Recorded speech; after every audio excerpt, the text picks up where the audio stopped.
ginugunita po ang National Day of Mourning tuwing April 28 sa Canada. Pagdidiin sa kahalagahan ng kaligtasan ng mga manggagawa sa kanilang trabaho. Ang isang Filipino-Canadian advocate, personal daw ang nasabing araw. Narito ang report. I didn't want other people to experience what I went through and what my family went through. Ito raw ang nagtulak kay Eugene Gutierrez magpalaganap ng impormasyon tungkol sa kahalagahan ng kaligtasan sa mga Canadian workplace.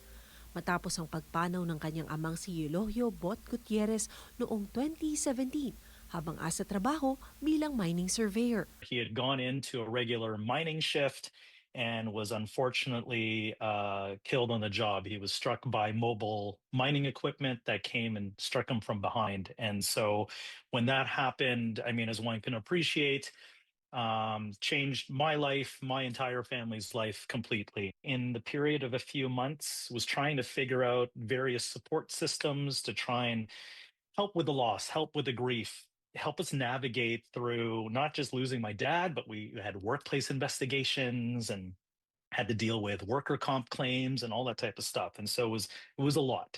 Tuwing April 28 sa Canada, ginugunita ang National Day of Mourning. Pag-alala sa mga manggagawang nasugatan, nagkasakit o di kaya namatay sa trabaho. Gaya ng ama ni Gutierrez. Sa Vancouver, Martes, nagtipon ang ilang advocates para idiin ang karapatan ng mga manggagawa. Standing on a pallet lifted on a forklift in blatant violation of BC's worker safety regulations and at great risk to my own safety. But we know from experience that our bosses are perfectly willing to sacrifice worker health and even workers' lives for their profits.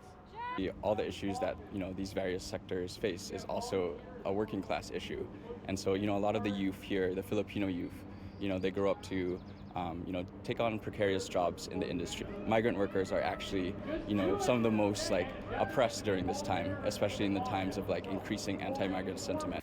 Martes, sa isang pag-aaral na inilabas ng organisasyong Threads of Life, na layong magbigay suporta sa mga taong apektado ng workplace injury. Sa higit 1,000 respondents, 73% raw sa mga organisasyon ang meron ng safety training na pinatutupad.